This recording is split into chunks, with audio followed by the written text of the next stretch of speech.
নমস্কার বন্ধুরা, আজকে আমি তোমাদের কিভাবে আমরা শনিদেবের পুজো করে শনিদেবের কৃপা লাভ করতে পারবো সেই সম্পর্কে তোমাদের সাথে আলোচনা করব। শনিদেব হলেন শনি গ্রহের দেবতা। শনিদেবের কৃপা লাভ করতে হলে আমরা শনিবার দিন শনিদেবের পুজো করব। শনিদেবের পুজো সন্ধেবেলা করতে হয়, সূর্যাস্তের পরে। দিনের বেলায় শনিদেবের পুজো করা যায় না।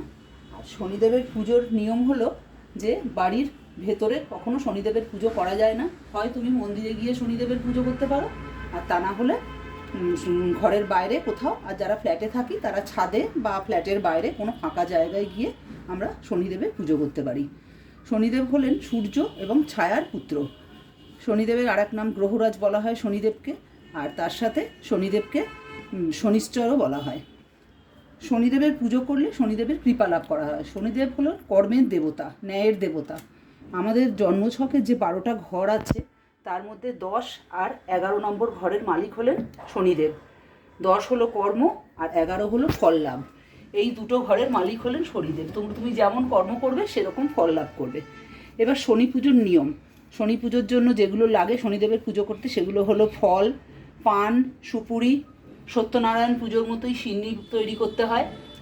সোয়াশের পরিমাণ 1 কিলো 250 আটা, 1 কিলো 250 গুড়, 25টা কলা আর 1 কিলো 250 দুধ সব দিয়ে সিন্নি তৈরি করে, নারকেল কোড়া এইসব দিয়ে সিন্নি তৈরি করে দিতে হয়। তার সাথে তোমরা কালো পেরে ধুতি, আর ঘটটা লাগে হলো নীল বা কালো ঘট লাগে শনিদেবের পুজোতে। তার সাথে নীলকণ্ঠ ফুলের মালা, অন্যান্য আরও সাদা ফুল, লাল ফুল শনিদেবের পুজোতে বর্জনীয়, লাল ফুল লাগে না। এইসব দিয়ে শনিদেবের তুমি শনি মন্দিরে গিয়েও পুজো করতে পারো, বাড়িতেও শনিদেবের পুজো করতে পারো। শনিদেবের পুজো করলে শনিদেবের কৃপা লাভ করা যায়। এছাড়া শনিদেবের তোমরা শনিবার দিন অশ্বত্থ গাছ বা শমী বৃক্ষকে পুজো করলেও শনিদেবের কৃপা লাভ করা যায়। অশ্বত্থ গাছে জল দেওয়া, অশ্বত্থ গাছকে 7 বার বা 11 বার পরিক্রমা করা, তার সাথে সর্ষের তেলের প্রদীপ জ্বালিয়ে দিতে হয়। একটু কালো তিল দিয়ে সর্ষের তেলের প্রদীপ অশ্বত্থ গাছের তলায় জ্বালিয়ে দিলে ভালো হয়। আর হনুমানজি পুজো করলেও শনিদেব অত্যন্ত সন্তুষ্ট হন।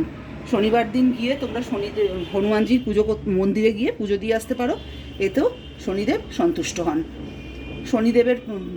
শনিদেবের যে মন্ত্রটা পাঠ করতে পারো, যেটা করলেও শনিদেবের কৃপা লাভ করা যায়, সেটা হলো ওং ঐং হ্রিং শ্রীং শনিশ্চরায় নমঃ। এই মন্ত্রটা পাঠ করলে শনিদেবের কৃপা লাভ করা যায়। শনিদেবের আর শনিবার বলা হয় যে কালো কুকুরকে খাওয়ালে সেটাও শনিদেব সন্তুষ্ট হন।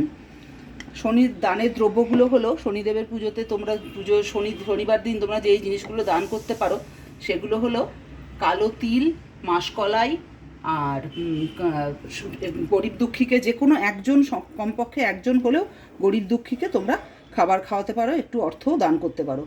তার সাথে কালো কম্বল, ছাতা, কালো বস্ত্র এইগুলো দান হিসাবে করা হয়। সর্ষের তেল এগুলো দান হিসাবে করা যায়। আমাদের দেশের তামিলনাড়ু, কর্ণাটক, মহারাষ্ট্র এইসব জায়গায় বড় বড় শনি মন্দির আছে। মহারাষ্ট্রের শনি সিঙ্গাপুর তো খুব নাম করা একটা শনি মন্দির, যেখানে পুজো দিলে মনে করা হয় যে শনির কৃপা লাভ করা যায়। তাছাড়া আমাদের পশ্চিমবঙ্গ এবং বাংলাদেশেও আশেপাশে অনেক দেশেই অনেক জায়গাতেই গলিতে গলিতে ছোট ছোট শনি মন্দির দেখা যায়। তোমরা এইভাবে শনিবার দিন শনি মন্দিরে গিয়ে বা বাড়িতে শনিদেবের পুজো করে, বাড়িতে মানে ঘরে করা যাবে না, ঘরের বাইরে। আর শনিদেবের প্রসাদও বলা হয় যে ঘরের ভেতরে শনিদেবের প্রসাদ গ্রহণ করা যায় না, বাইরে দাঁড়িয়েই প্রসাদ গ্রহণ করতে হয়। আর অতিরিক্ত যদি প্রসাদ বেঁচে যায় সেটা জলে ফেলে দিতে হয়। এইভাবে তোমরা শনিবার দিন শনিদেবের পুজো করে, নিয়ম পালন করে, উপোস করে পুজো করে শনিদেবের কৃপা লাভ করতে পারো। আর শনিবার দিন কোনো রকম নেশার দ্রব্য গ্রহণ করা চলে না, আমিষ দ্রব্য গ্রহণ করবে না। কিছু না পারলেও কমপক্ষে একটা সর্ষের তেলের প্রদীপ, একটু কালো তিল দিয়ে শনিবার দিন কোনো শনি মন্দিরে সামান্য দক্ষিণা সহকারে প্রদীপটা জ্বালিয়ে দিয়ে আসতে পারো। আর নীলকণ্ঠ ফুলের মালা, ফল দিয়ে পুজো দাও। শনিদেবের কৃপা লাভ করো। সকলেই ভালো থাকো। নমস্কার।